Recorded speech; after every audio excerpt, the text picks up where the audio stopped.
Chapter 71. Imposter Syndrome.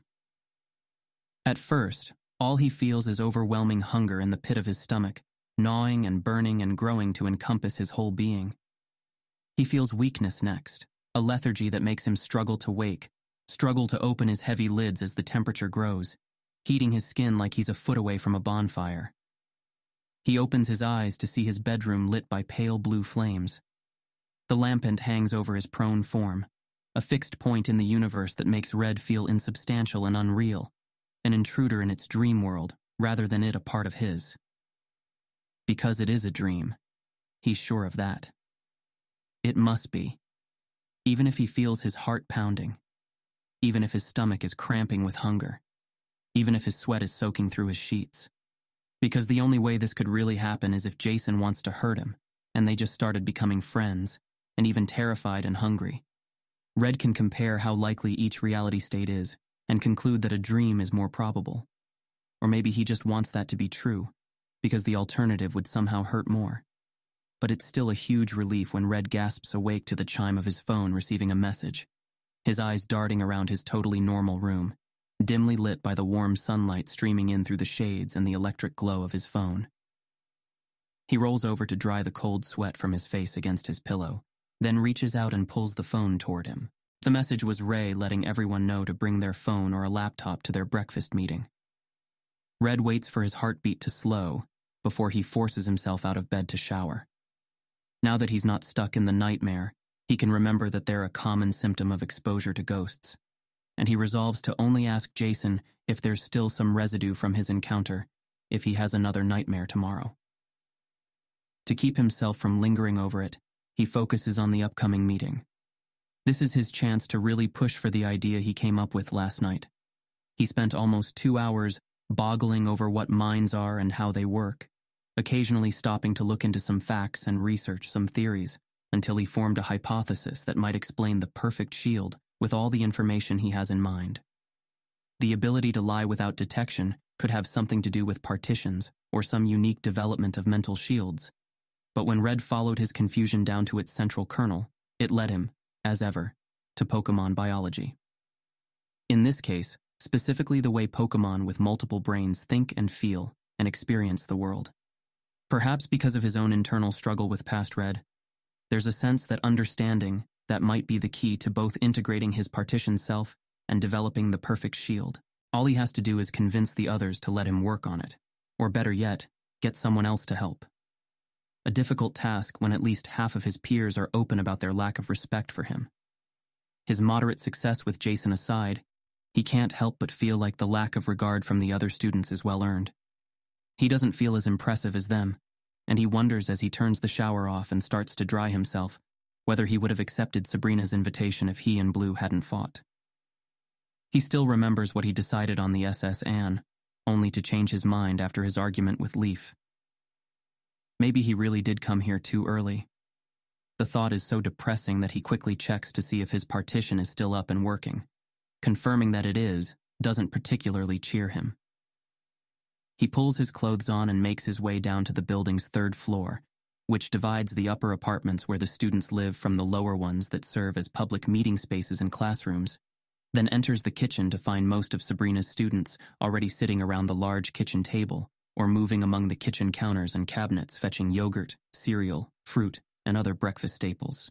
He's briefly distracted by the sight of Tatsumaki floating nuts and berries in an orbit around her head and into her mouth as both hands type on her phone, then goes to one of the fridges and starts pulling out food.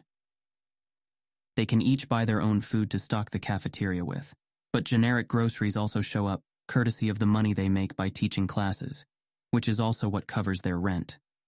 This means that, though in some indirect way it is his effort that's paying for it, he's not actually purchasing the food that shows up in the fridge, which means Red can eat any unclaimed meat in it, mostly guilt-free. He's still layering bacon on his cream cheese, hummus, and guacamole bagel when the last student files in. Satori takes a look around as her Toracat walks between her legs, then goes to the fridge to pull out a fruit salad for herself and a can of fish for her Pokemon. "Thank you all for coming," Ray says as soon as the last of them is sitting at the table. Her own breakfast consists of a fruit smoothie which she holds in one hand as the other taps at her laptop keyboard. I hope you've all managed to spend some time thinking over the puzzle Sabrina has charged us with solving. Does anyone have any questions before we begin? She looks around at everyone busy eating.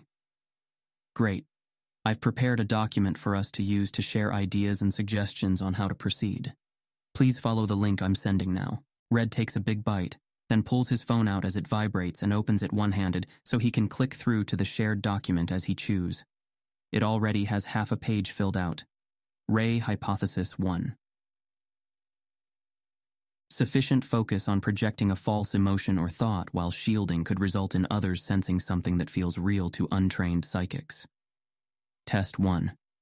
Psychic with best projection ability should practice projecting while shielding. Test 2. Everyone else practices projecting false emotions, thoughts. Hypothesis 2.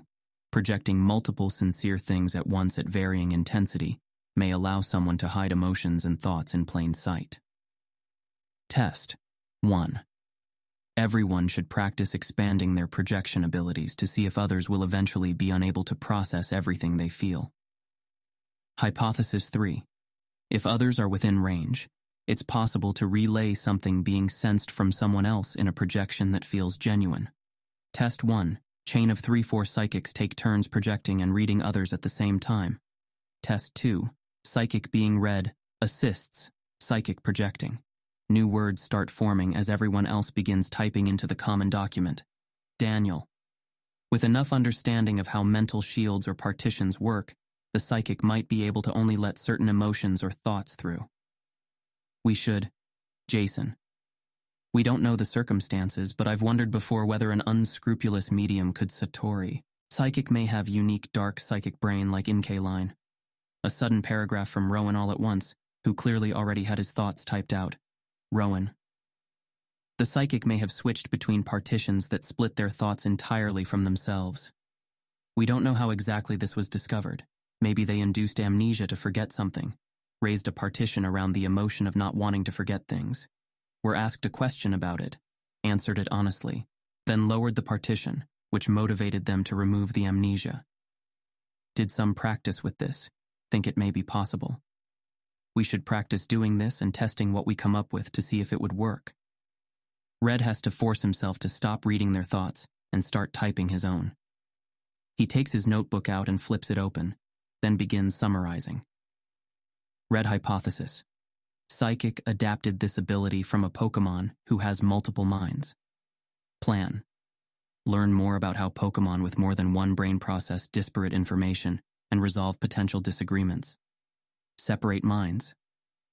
Separate trains of thought. Contradictory thoughts.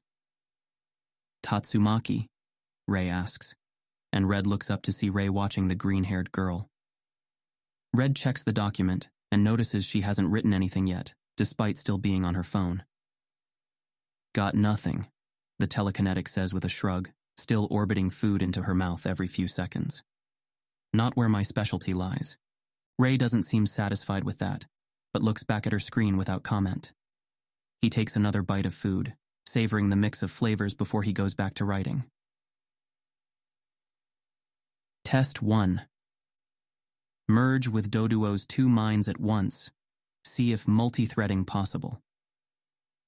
Red tries to think of what else to write, and gets distracted as one of the nuts floating around Tatsumaki jerks out of orbit and starts bobbing through the air toward Daniel.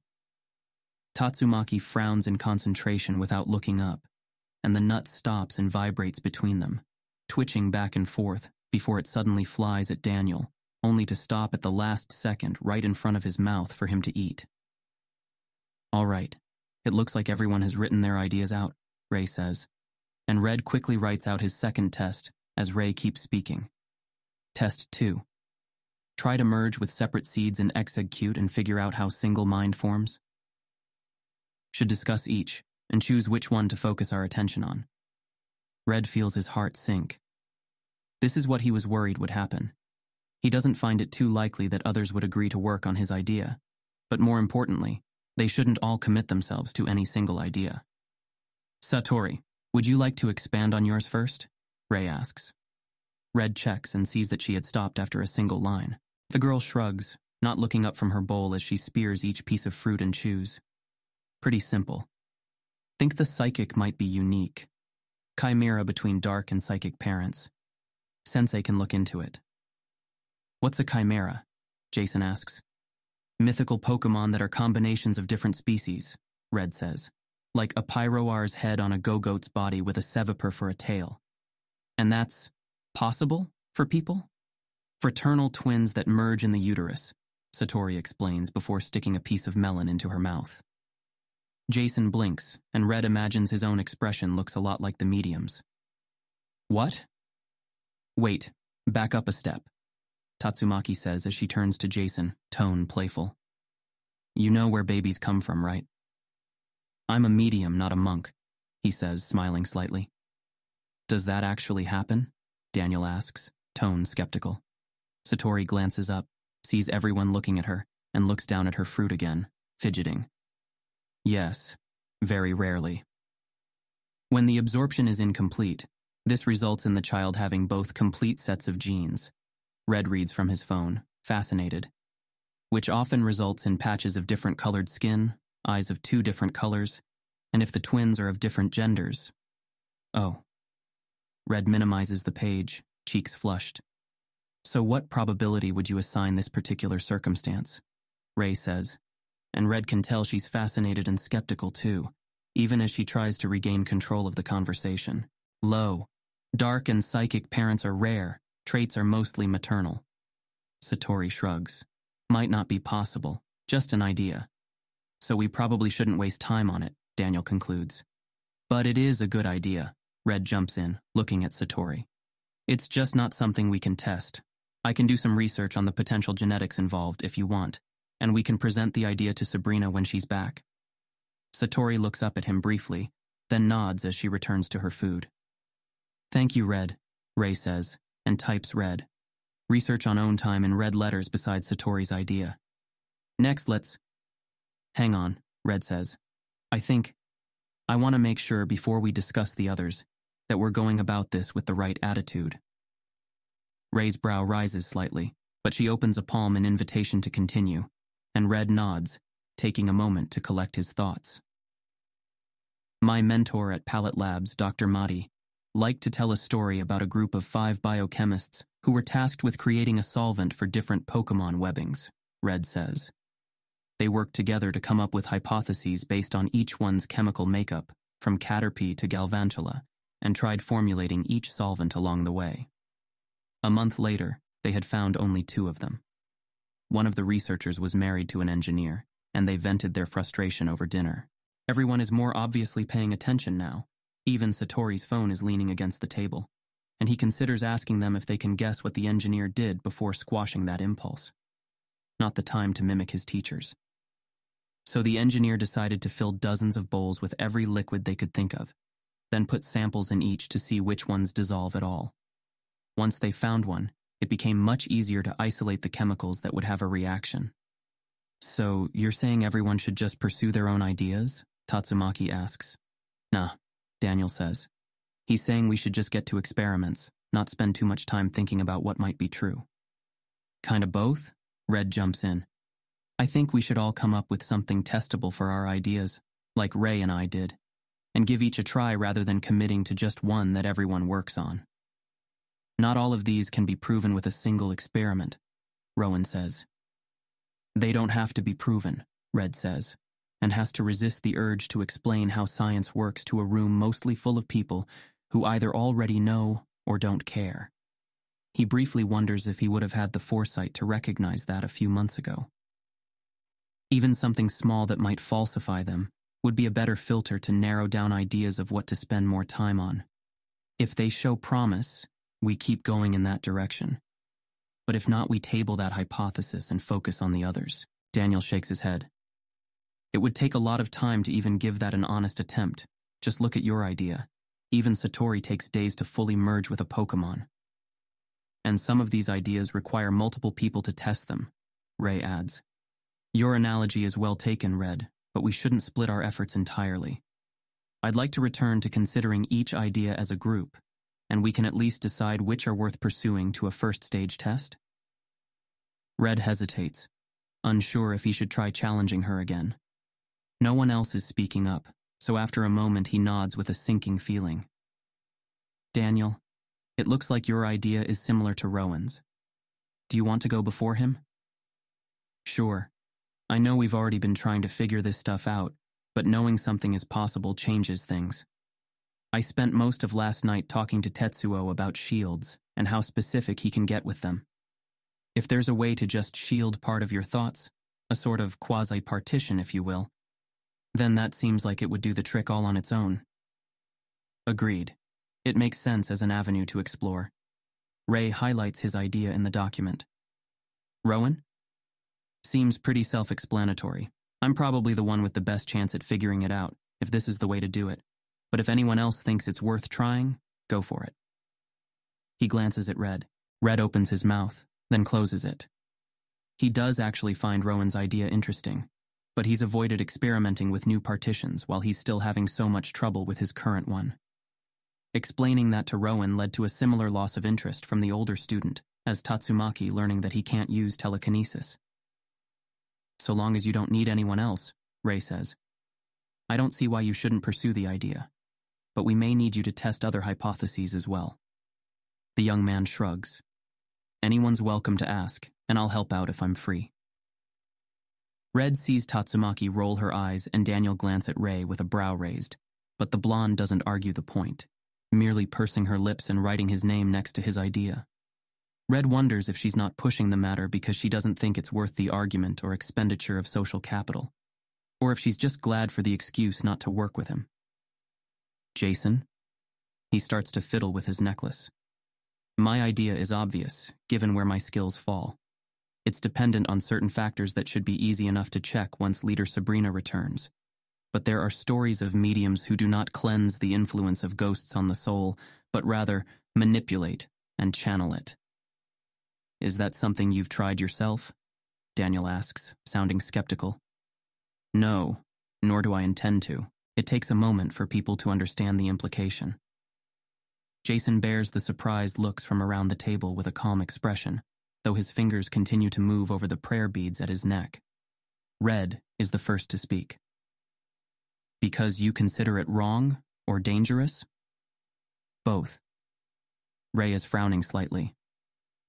Setting aside any modesty, my understanding is that you're one of the most skilled mediums in the Indigo League. If it's too dangerous for you... We still don't know who Sensei was referring to, Tatsumaki reminds her. For all we know, it was Morty or...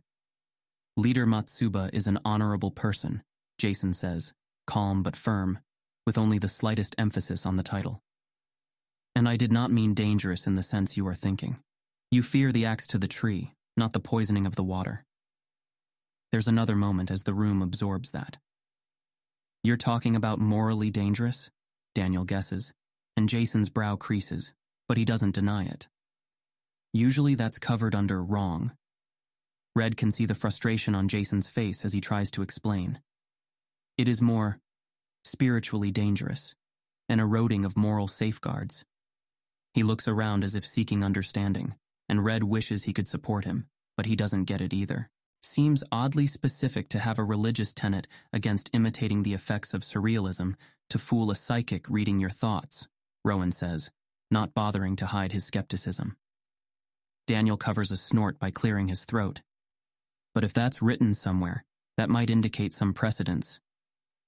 It is not, Jason says, still clearly frustrated. It is a personal belief. I have no intention of learning something that could cause such impure thoughts. Red suddenly thinks of the cleansing ritual, and it clicks. Oh, I think I get it, he says, and everyone turns to him. Stealing is morally wrong, while learning how to better steal is dangerous. It may not be wrong itself, but it is a moral danger. Jason smiles and nods, and Red smiles back. He's glad he was able to help clear the communication gap, not least of which because it resolved his own frustration.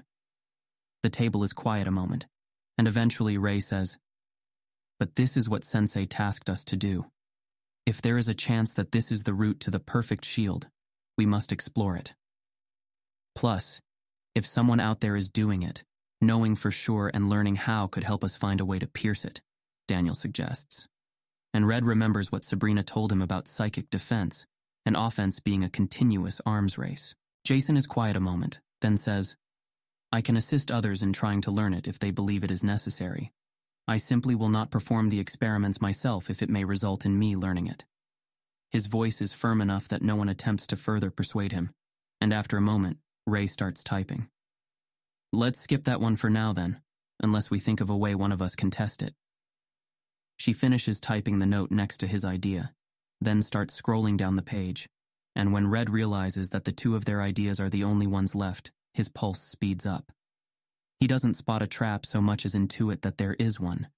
Ray is running this meeting very deliberately, and from last night's conversation, Red knows that she not only doesn't particularly like or trust him, she thought Sabrina might suspect him as having the perfect shield. If he were in her position, he would keep him from directing plans or research efforts, thinking that his idea would just waste time.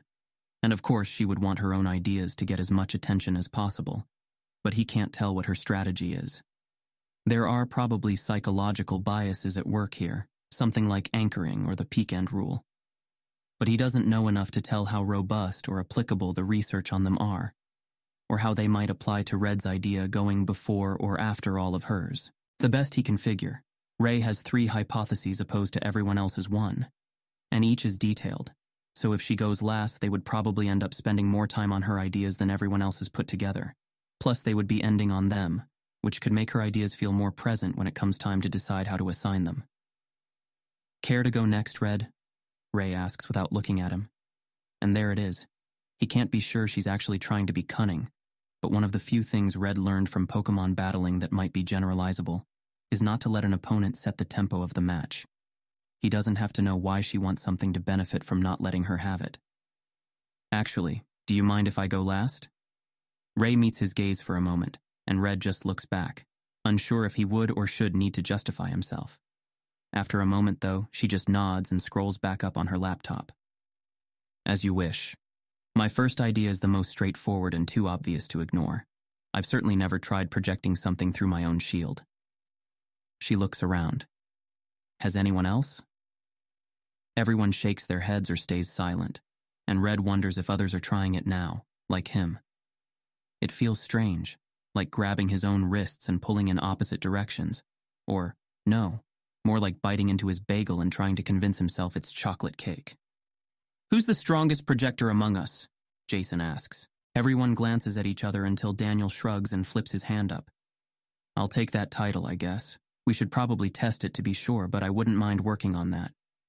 We'll see. If you can do it on your own time, you may be needed for another idea.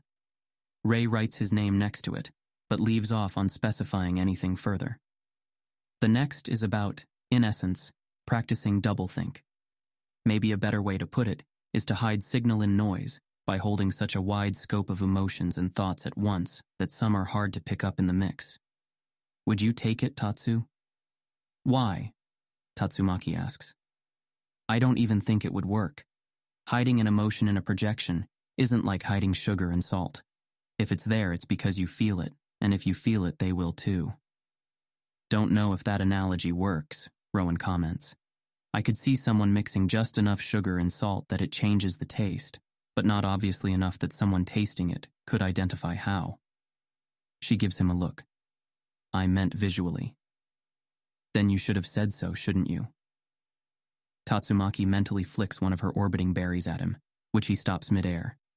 5 more quickly follow, and he's forced to use his hands to block all but one, which bounces off his forehead. As always, Red watches these displays with a mix of wonder and envy. He wonders if either feeling will ever fade. Can we focus, please? Ray asks, and the wobbling berries, which have been crushed by the opposing forces affecting them, suddenly shoot toward Tatsumaki for a moment, before stopping in front of her. My deepest apologies, senpai, Tatsumaki says as she guides the crushed berries into her mouth. Her mocking tone doesn't seem to bother Ray. I believe the same multitasking skills that assist in your telekinesis might allow you to hold multiple emotions at once until some become nearly subconscious. Of all of us, I believe you have the best chance to accomplish this, but if you don't think it will work, then perhaps I should take it. What? You think I won't give it my all just because I'm skeptical? Yes, Ray says, serenely unapologetic. The green-haired girl narrows her eyes at Ray, still chewing her berries. For the record, I see what you're doing, but fine, I'll take it. Ray nods and types Tatsumaki's name next to her second idea. My last hypothesis is that it may be possible for a psychic to project other people's emotions, acting as a sort of mirror redirecting light. Ray looks around the table. Has anyone tried this one? Red? Jason asks, and they all turn to him. Have you ever attempted to project a mental state you've copied to someone else? No, Red says. But honestly, I don't know if that part is necessary. Part of him is worried that he's going to be tasked with trying this idea out too, now that he's set himself up as so helpful. But it is a good idea. Theoretically speaking, modeling someone else's mental state should fool a psychic. It's part of why he was interested in mimicking the one leaf used to keep the Abra from teleporting away, and he's embarrassed he didn't think of it himself. If the psychic in question can copy mental states well enough themselves, they might not need a co-conspirator to fool someone merged with them. Wouldn't they need someone who knows what the right mental state would be? Ray asks. Not really? Red frowns, trying to think through the possible circumstances. It's hard to tell without knowing more about how the psychic is interacting with other psychics and how deep the merger is. You mean like if they're meeting at a Pokemon Center, they can cover their thoughts by mimicking those of someone standing nearby with an innocuous mental state they can copy, Daniel says. But that would only work if the psychic observing them is doing it passively, like checking if they plan to rob the place. If they're asking questions, the mood and thought content would be a blatant mismatch. Maybe it's possible to just mimic a mood? Rowan asks. Like partitioning, someone asks you if you're angry about something, and you copy just the sense of calm from someone nearby as you say you're not. Even if the psychic is doing a full merge, they might not notice that the mood doesn't belong to them, and the lie itself might not even spark any dissonance. Ray nods. Does anyone disagree that this is worth pursuing? The room is silent, and Red knows what's coming next. But to his surprise, Ray highlights it without asking him to work on it, and turns to Red expectantly. Last but not least, Red smiles distractedly as he prepares his thoughts. Now is his chance to sell his idea, hopefully even get some of them to help. This one seems the least likely, Daniel says, frowning at his phone screen. No offense, Red, but even if we assume you can learn actual psychic abilities from Pokemon, which need I remind you no one has done before, it would at least have to be something other Pokemon could do. Are there any Pokemon besides dark types that can hide what they're thinking or feeling? Red blinks, taken off guard by the first preemptive challenge to an idea, then mentally flips to the notebook page where he wrote out the counter-arguments to his idea, trying to decide which question to answer first. Well, for learning abilities from Pokemon, I've been able to tell if people are sleepy or not from merging with my Drowsy, and Daniel waves this off. I mean real abilities, something unique, not things others can learn to do in other ways. But that might be a matter of power, Red says, if psychic Pokemon are just stronger than us.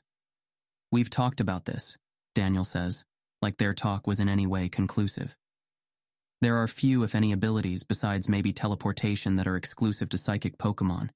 There's nothing special about their psychic abilities. They're just another type of Pokemon with inhuman powers. You're drawing an arbitrary distinction between, it's not Arby. Can I please finish a sentence? Red asks, louder than he intended. Daniel's brow rises, and he leans back in his chair, holding his hands up as if to say, fine, fine. Red takes a moment to calm himself, frustrated and hurt by the older boy's aggressiveness, and what's worse, the other's silence. It's so unfair. No one reacted like this to anyone else's ideas, and everyone's acting like this is normal. He focuses on the sensation of his breaths, and lets his worry that he's taking too long go as he breathes out. A second breath to let go of his fear of judgment. A third to, nope, the fear of judgment is back, and so he lets that go again, telling himself that if he comes out of this calmer, he'd get more respect than if he's still agitated. A fourth breath to let his mind wander back to his notebook, and what he wrote there when preparing for rebuttals. So first, the idea of whether Pokemon do things like this. Red's glad that his voice only sounds a little off. Obviously, we can't know if they do or not. Most of our interactions with Pokemon are after they're caught and conditioned to be friendly and follow our commands. Very few people study wild Pokemon behavior, and as far as I could tell, only 2 of them were psychics. There's just no way to know if this is something Pokemon are capable of, psychic or otherwise. Second, we don't know if this would even be considered a real ability. It might be something like a light screen, which even our best telekinetics can't do, or it might be something like amnesia, which almost every psychic eventually can. There's a scary thought, Jason murmurs, then gives Red an apologetic look. He doesn't mind the interruption, though. It wasn't a challenge, and Jason at least waited until he finished speaking. He holds an open hand out, and Jason shakes his head. No, sorry, it would derail the conversation. There will be time to talk about implications after we know if it's even possible. You listed both psychic and non-psychic Pokemon, Ray says. What makes you think a Doduo would be relevant? Does merging with them cause some similar effect? I actually don't know, Red admits. Before last night I was curious, but since they're not psychic, merging with them hasn't been a priority. I couldn't merge with both minds when I tried. He looks at Satori, curious to see if she has, and one by one the others do too. It's possible, she says, fidgeting at the attention. Mostly the same sensorium, but distinct minds. And from what I read, Pokeball conditioning reduces disagreements, Red adds. But in the wild, each mind is even more distinct. I thought that might be useful to study in relation to potential partitions, but since Rowan will be covering that already, I would focus mostly on Exegcute. I looked into it, and we have very little comparative understanding of how their minds work. Each seed has a distinct brain, but is barely sentient on its own, like a Magnemite, just reacting to its environment. It only reaches intelligence similar to other Pokemon when they each merge with each other, but losing a seed results in a loss of knowledge and memory. Last night, I read that the team of neuroscientists and coders that enabled simulations to work on multi-brain Pokemon spent more time on Exegcute than every other one put together. He forwards the article to each of them, causing a series of chimes and buzzes around the table. What if there's something about the way the different minds interact and divide up functions that we could mimic? The table is quiet a moment, and Red braces himself. He doesn't have to wait long before Daniel begins, as if there hadn't been any interruption to his earlier challenge. Another problem with this idea is that psychics have been merging with Pokemon since forever. Wouldn't we have known about this by now, if that's what allowed it? Exegcute are difficult, Satori says before Red can. Hive mind, risk of losing self or dominating the clutch. It's why Sabrina rarely uses them. Plus, Tatsumaki adds, the whole idea of a perfect liar is that, they wouldn't be found out. We don't know the circumstances that allowed whoever it was to come under suspicion. Red feels a swell of gratitude toward them, even if they're not directly supporting the hypothesis itself. Also, there are historical rumors of psychics so powerful they can lie to other psychics. I don't put much stock in them. Most also get attributed other fantastic feats like speaking with the dead or levitating themselves. But, if a human psychic started flying, those stories would suddenly warrant a bit less skepticism. The table is silent for a bit, and Red barely tastes his bagel as he finishes it, waiting for someone else to object. His gaze jumps to Ray as she stirs. What you propose sounds like cultivating the formation of another mind, Ray says.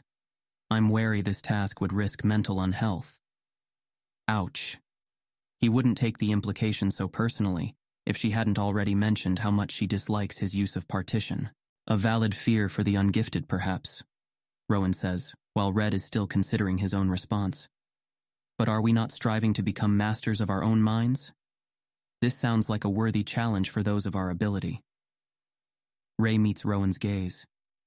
I'm trying to be cautious, as anyone should when sailing uncharted waters. If anyone feels uncomfortable attempting it, Red cuts in. They wouldn't be forced to, of course. It would be difficult working on it alone, but he will if he has to. The table is silent for nearly a minute as everyone looks around, and finally Ray nods. With no other comments, I believe we've finished what I'll call our first evaluation round. To Red's relief, she highlights his idea. As it stands, Rowan will be pursuing the use of partitions, Tatsumaki will be trying to drown signal in noise, and Daniel will be trying to project through a shield. That leaves 4 of us to either work on merging with Pokemon that have multiple minds, or attempting to deceive through copied mental states. She glances at Red. It seems to me that the optimal division of labor would be for Satori and Jason to work on merging with Pokemon, if they agree with that, while you and I work on mental states. Red blinks at her, unable to hide his surprise.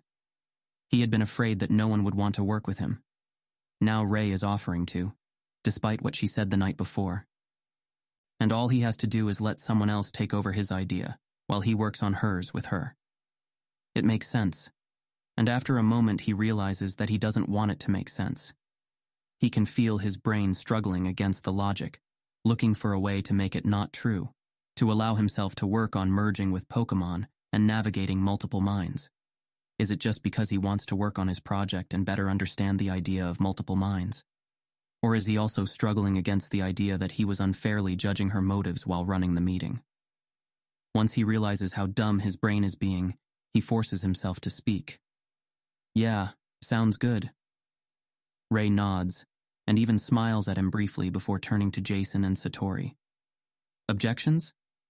No, Jason says, while Satori shakes her head. Great. Ray starts typing out the last assignments. Does 3 days seem like a reasonable amount of time to meet again and see how we've progressed along each of our experiments? I would request longer, Satori says, which takes Red by surprise. After a moment, he realizes he hadn't expected her to care enough about his idea to actually give it a fair shot. She looks at Jason. Unless 3 is enough? Jason is quiet a moment before saying, I think I can do it in 4. 4 then, Ray says, and closes her laptop. Thank you all, and good luck. Red, would you mind staying a minute? Red nods as everyone else files out, Jason pausing to grab an orange from the fruit bowl on the way out. What's up? He asks once they're alone. Do you want to start now? Yes, but not yet. She considers him a moment, and he senses one of her blunt statements coming a moment before it does. I was wondering why you wanted to go last. Ah.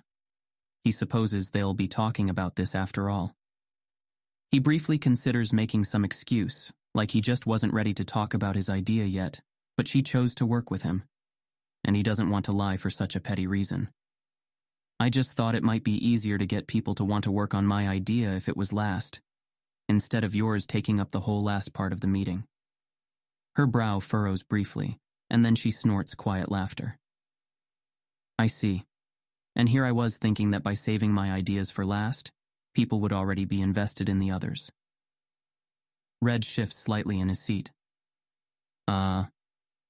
He's unsure whether that's what the actual effect would have been, and more importantly, whether she's being honest about her intentions, but he feels like an ass regardless. I guess I must come off as pretty selfish. I don't know if I'd say that.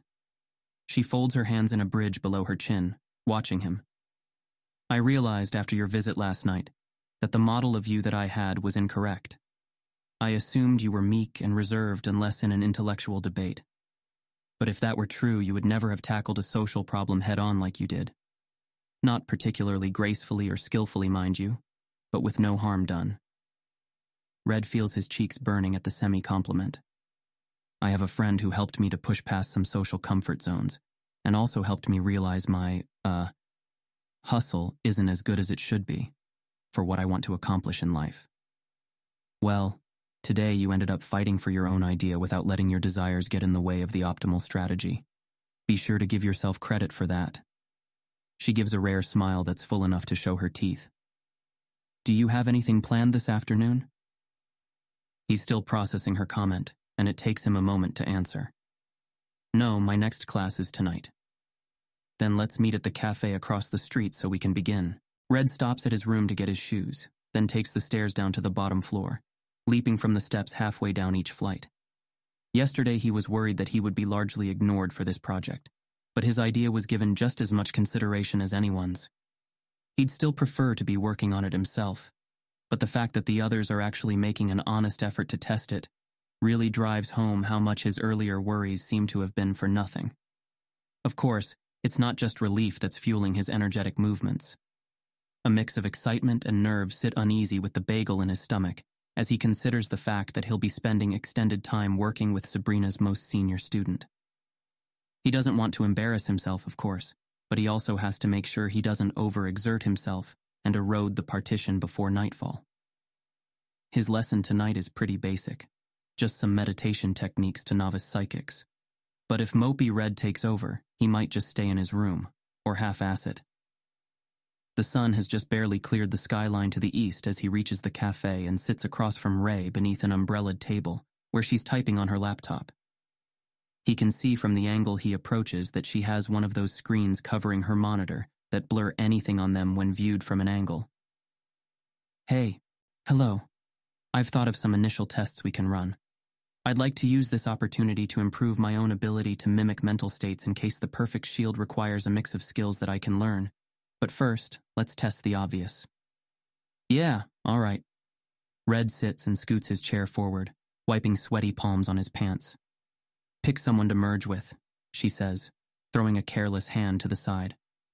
I'll ask you a question about your mental state or mood, and you report theirs as if it's yours while I'm merged with you. If it passes as an honest remark, I would consider that mild evidence that this sort of technique could be used to build a perfect shield. Red slowly nods, suppressing his discomfort with her cavalier approach to merging with strangers. He should have seen it coming, really. How else would they do this? Instead, he just closes his eyes and sorts through the mental impressions his sidearm pulses give of those around him, trying to find one that stands out. He eventually identifies a mind with a distinctly restless signature, its attention jumping from one thing to another, and merges with it to feel the man's nervous impatience. Red spreads his awareness throughout his body and mind, locking down each part of the mental state and then releasing the merge along with a breath. Okay, I've got impatience. Copying. He feels the butterfree fill his stomach again as he mimics the experience and makes it his own. Go ahead. He feels Ray's mind merge with his before she asks, Are you waiting for something? Yes, Red says, foot bouncing beneath the table. I think. Waiting for someone? That feels more true. Yes. Ray withdraws her mind, and Red releases the mental state and opens his eyes to see her shaking her head. Both answers were detectably off. You'll have to practice getting a better handle on what the specifics of the emotion are. Red frowns slightly, unsure that's relevant but unwilling to argue it after just one test. All right. I'll try now. Red waits for her to find a mental state to use, then waits some more as she sits with her eyes closed, probably attempting to mimic it. By the end of their first lesson together, it was clear that Ray is better than most at adopting the skill, on par with Sabrina. Daniel is swiftly catching up and may even surpass her soon, but this extra practice will likely keep them neck and neck. There's a part of Red that worries about his value fading once the others learn his techniques, which in turn drives him to work hard to learn theirs and keep developing his abilities. At least so far, no one has made any progress on copying his mental shield. Ready, Ray says, voice a little brighter than usual. Red closes his eyes and brushes her mind, then merges with it and immediately shares in her flimsy, fragile joy. He's been told that merging with him while he's imitating a mental state is incredibly difficult to differentiate from when he's not, but the reverse is certainly not true.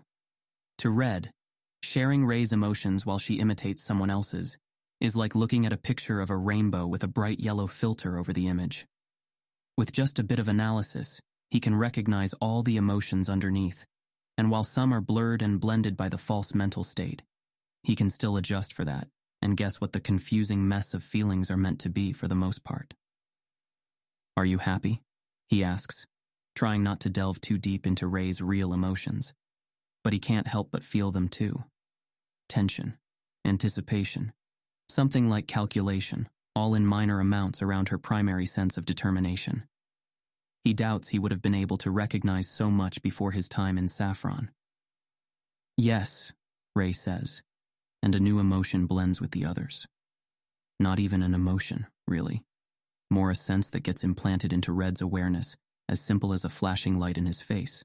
A sense of falseness, of being aware of misleading or aware of artifice, and that feeling is connected to another related one that he wasn't spending much time focusing on, but which now feels highlighted in some way.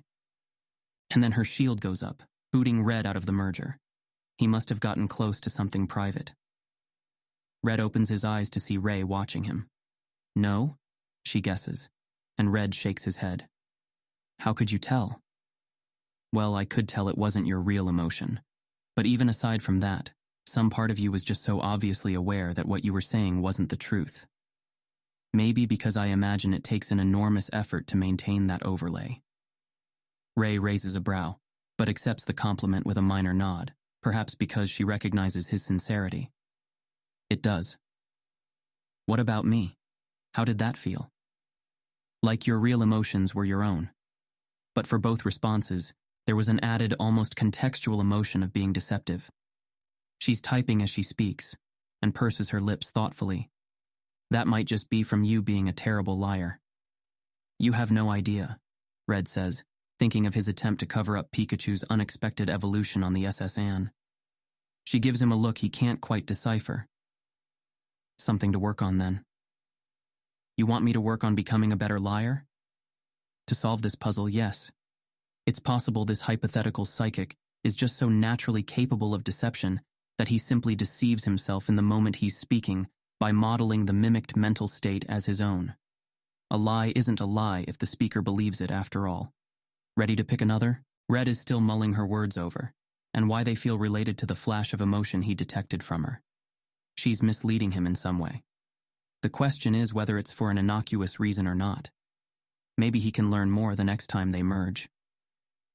Yeah, one sec. He closes his eyes and casts his thoughts about until he senses a mind flickering through intense emotions he can't quite decipher. He merges with her and, roiling anger, paralyzing indecision, beneath it all a twisted pain and self-loathing, despair pounding through him with every heartbeat. Red? He lets the merger go with a gasp, tears in his eyes as he reflexively looks in the direction of the mind. He sees a young woman with her hands balled up in her lap. She stares down at them with an absolutely desolated expression, and he wonders how she's not already crying. But he felt that too, the sheer willpower going into her restraint not to lose control in public. Ray turns to follow his line of sight, and Red suddenly wishes he didn't look, didn't reveal the girl to someone else. Ray may even now be merging with her mind to see what he felt, though there's no physical reaction from her to indicate it if so. Maybe she's skilled enough to recognize the emotions without a full merger. His imagination is in overdrive, providing not memories, but extrapolated imagined circumstances from the emotional map of what she's feeling, as if he can't help but try to figure out what happened to make her feel that way.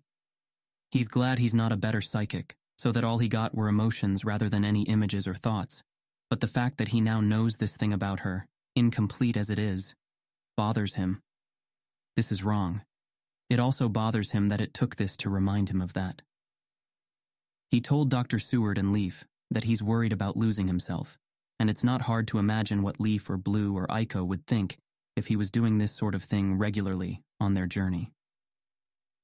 Do you ever feel like this isn't right? Red asks, and Ray looks at him with blank curiosity. He waves a hand around. This, the breach of privacy. If this were an actual scientific experiment, no ethics committee would allow us to do this. Not particularly. People speak in public without knowing whether someone nearby has acute hearing, and everyone is aware that psychics exist in the world. Hearing is passive, more like just sensing minds. Which wasn't passive for him before, of course. He remembers how much effort it used to take. But ever since he developed Sidar, it's effectively automatic. He has only to wonder whether people are nearby or what someone is feeling, and he'll get a glimpse, though it still takes concentration to interpret what he senses most of the time. He imagines it's much the same with other psychics who have been practicing longer. But merging like this, it used to bother me more, before it got so easy to do myself. He remembers how significant and important it had seemed when he signed the paper giving permission for Nerud. But now that he's in the world himself, he can see the polite fiction for what it was. I don't see what the alternative is, Ray says, seeming puzzled. Perhaps 1 in 100 people could even notice that a psychic is merging with them, even if everyone is trained to defend against it. Any law that would try to restrict it is utterly unenforceable, and if people were aware of the degree to which we can sense them, and how often we do it. I know. It wouldn't be as bad as if it got out that influencing people's beliefs turns out to be possible, but it would still be pretty bad. I'm not trying to make some sweeping normative judgment that everyone has to follow. Mostly. Just, it makes me uncomfortable, knowing such intimate things about people who have no idea that I know. You'll never even meet them again. We can't know that, and even still it feels wrong. Ray is frowning at him, and after a moment he feels her mind brush his. He lowers his shield and projects his discomfort, as well as his nervousness for challenging her. Her frown deepens. You're not just trying to get out of working on this project. Red blinks, letting her feel his honest surprise as he says, No, not at all. Is it that strange to care about this sort of thing? I suppose I've forgotten how new you are to all this, she says, and withdraws her mind from his before gazing silently off into the distance and leaving him to try and decide whether to take offense or not. What do you propose then? She asks after a moment. I can't practice this on my own, and no one's mimicry is as developed as yours. We may see benefits from practicing consistently using the already established mental states, but eventually we will need to try new ones. I could take mental states from the others when they're not busy. But they will know you're doing it, which will contaminate their samples. It will be useful for testing the effectiveness of a willing accomplice, but not for the true hypothesis. Red knows she's right, and sighs down at his hands. I don't know what the right answer is yet, but I'll try to think of something. Ray is quiet for long enough that he starts to worry that he's upset her, but he's not going to go back on what he says. He's just starting to think that he should ask if she wants to try with one of the previous mental states when she closes her laptop, starts to put it in her bag. I have a solution. You do? Your main complaint is that they are not consenting, correct? She gets to her feet and starts walking, and he quickly follows her. Yeah, basically. Then we will go somewhere that will require implicit consent. It takes Red a few steps to get it. The gym. Why would that require implicit consent? Because we will put a sign up that makes it so.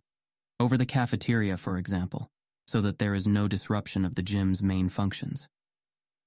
Red isn't sure forcing people who want to eat to subject themselves to mental merger is justified, but he's already made enough trouble for further objection, and just silently matches her quick stride. He supposes it's a fair enough compromise, and he really should have thought of this before agreeing to help. He's still grateful that she wants to work with him at all, considering what she said last night about not trusting him. Red regards the blonde from the corner of his eye as they walk. The sense he got from her before, of her seeming to be hiding something, and the way she dropped her shield to check whether he was just making an excuse, make it clear she still has reservations about him, which makes sense. But then why work with him at all? Unless she just wants to keep an eye on him. As Saffron Jim comes into sight, he decides to just ask, knowing that she'll detect something in his feelings the next time they merge anyway. Is this all a test for you to ensure I'm not actually the psychic Sabrina was talking about? Partially, she says without pause or hesitation, because of course she knew that he sensed it in her, and was just waiting for him to piece things together. If your technique is the key to unlocking the perfect shield, I want to be there to notice the transition when it develops. A ball of dread and hurt forms in his stomach, heavy enough to slow his steps. She doesn't slow with him, and Red forces himself to speed up again. What about Rowan? Red asks, then realizes before she can answer. Never mind. He wouldn't let you in anyway, and I'm also capable of manipulating partitions and... He feels like such an idiot. You don't know if he's already capable of it from his practice last night, or even before that, but there's still time to learn if I am. You also happen to be the best suited for this particular experiment, she says, tone only mildly conciliatory. I'm not just using you to ensure that Sabrina is aware of potential perfect shields among her students. Red stops entirely, then watches her continue to walk without him. For a moment it seems she will just continue on and enter the gym alone. But then she slows, looks back, and stops as well. What she said makes sense, but he doesn't believe her.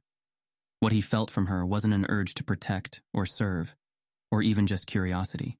It was goal-oriented toward her own benefit. And now that he knows she's not being honest, he would be an idiot to take her words at face value. They must look strange to the people passing by, a young boy and an elegantly dressed woman over twice his age, just staring at each other. Eventually, he feels her mind brush against his.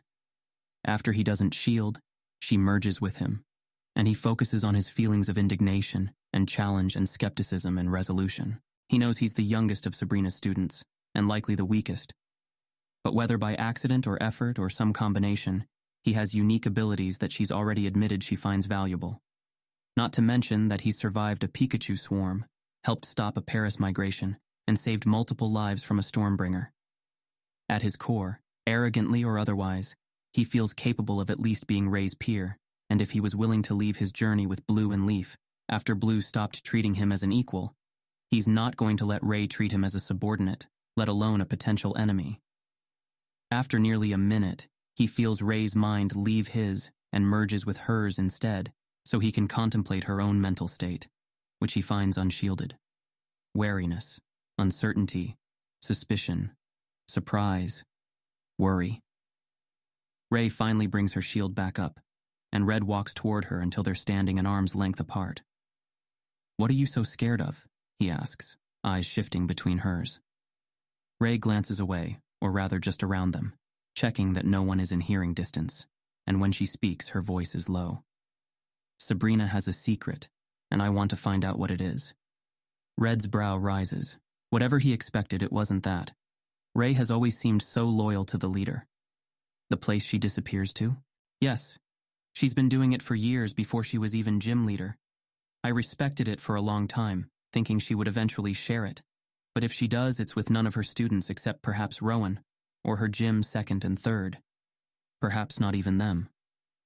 Red is frowning now. What does this have to do with me, or the assignment? I think every student Sabrina takes on has some specific purpose. She is expanding her skills to build toward something. I just don't understand what.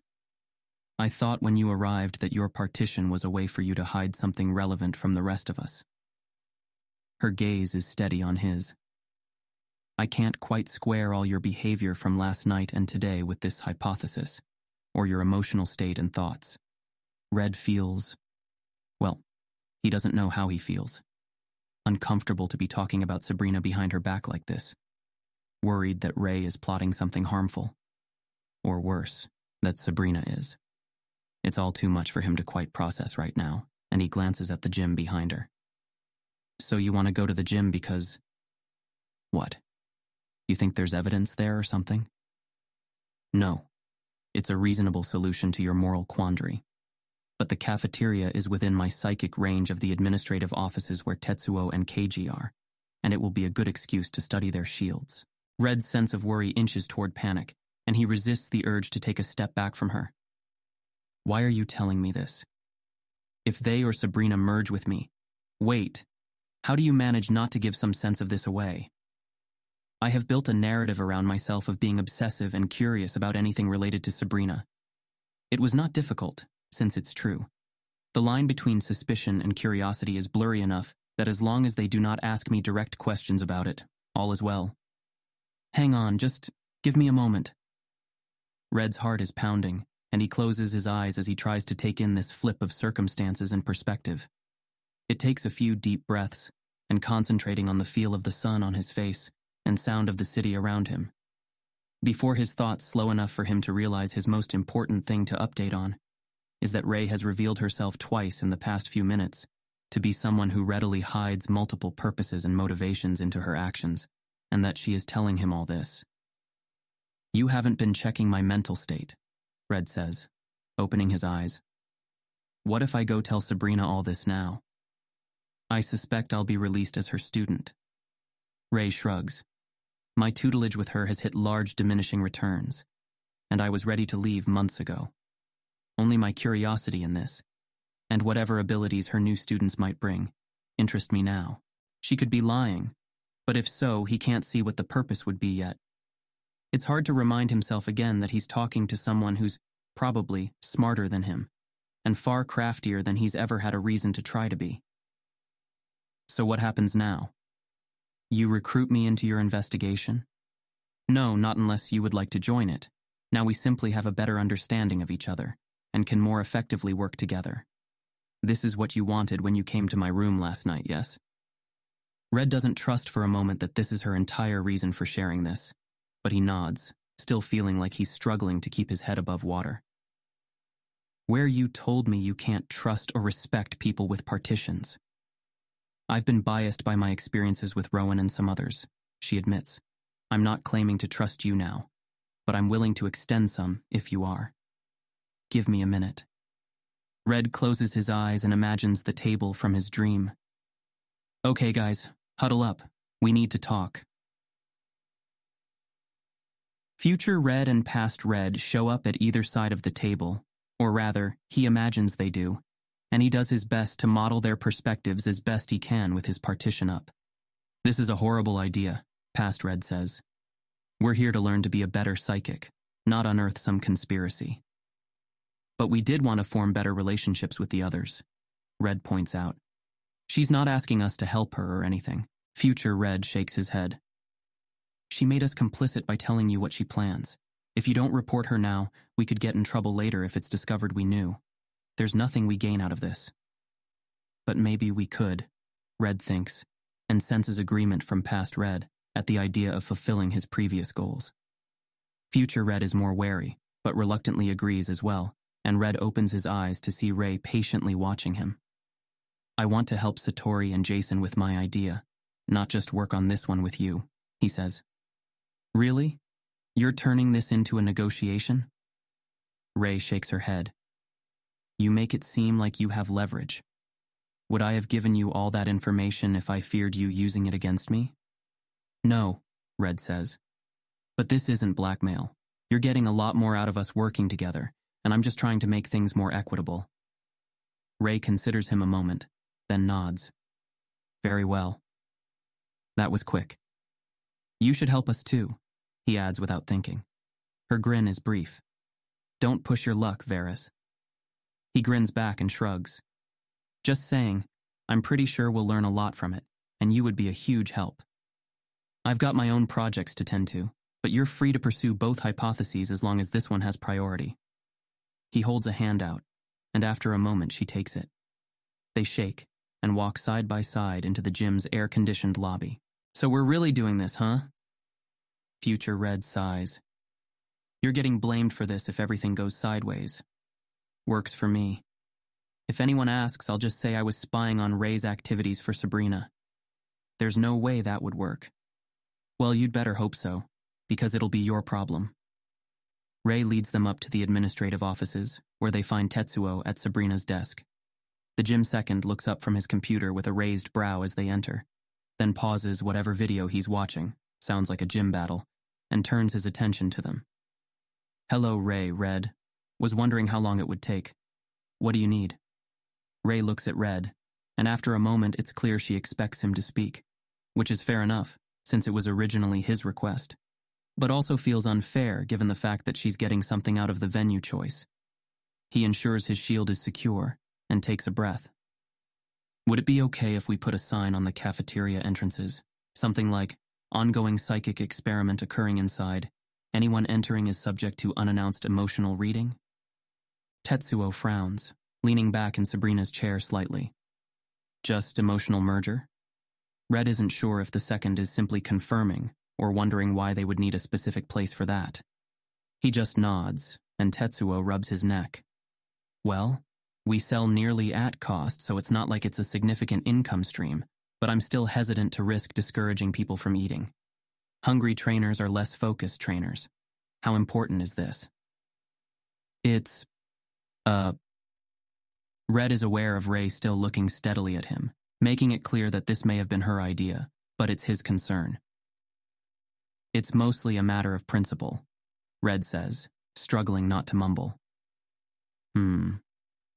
Tetsuo taps his fingers on the table as he glances at Ray, then back at Red with measuring eyes. We can set it between meal times and put warnings up today so people can plan around it tomorrow and onward. I'm worried that people will continue to think it's happening even after the signs go down, though. Red considers this a moment. We can sit in an obvious place so everyone can see us, and once we're gone, it's more clear the experiment is over. Red glances at Rei to check if she's okay with that, then back at Tetsuo. Yeah, could work. All right, you have my permission. Hope it's helpful. Most people who go in will probably be dark or psychics capable of shielding, but you may get a few people who see it as a thrill, so don't be surprised if that influences what you end up with. Right, Red sighs. Having principles sucks sometimes. Thanks. Tetsuo waves a hand as he turns back to his computer. No problem. Red has already turned toward the door when the second starts his video again, then says, "Oh, Verez, what's your take on all this?" Red turns back as the monitor is rotated to face him and feels his face go blank as his curiosity is replaced by a stew of conflicting emotions. Various scenes play out on the screen from different camera angles, trainers and their Pokemon in the middle of some battles, and he quickly recognizes Blue dressed in the vermilion gym uniform, as well as others. Glenn and Elaine are there, as well as Lizzie, Taro, and Chie, along with perhaps a dozen others whose names Red can't remember or whom he never met.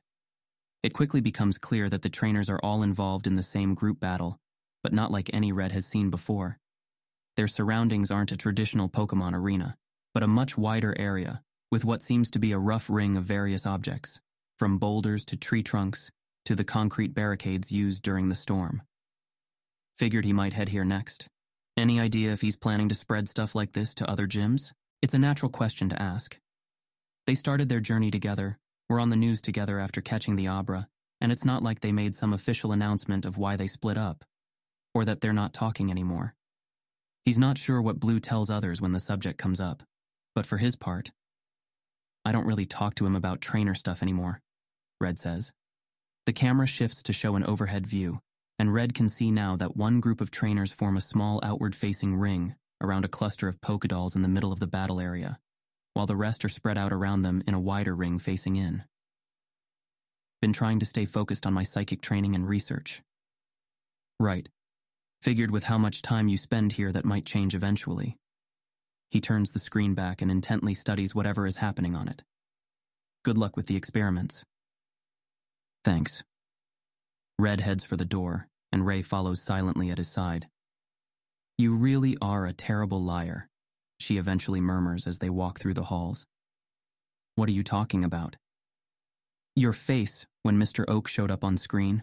Why the animosity? Didn't you two grow up together?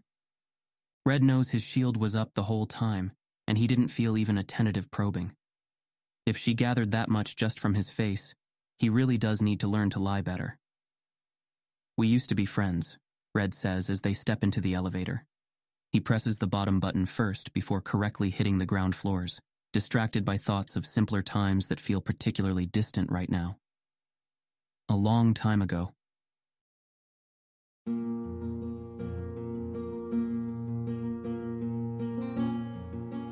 This has been an AI reading of the Pokemon fanfic, Pokemon, The Origin of Species, written by Daystar Eld.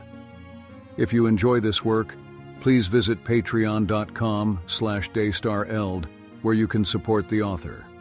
Additionally, if you enjoyed this podcast and wish to help support the creation of others like it, you can visit patreon.com/askwhocastsai, where we are releasing episodes 4 weeks in advance of the regular feed. Thanks for listening.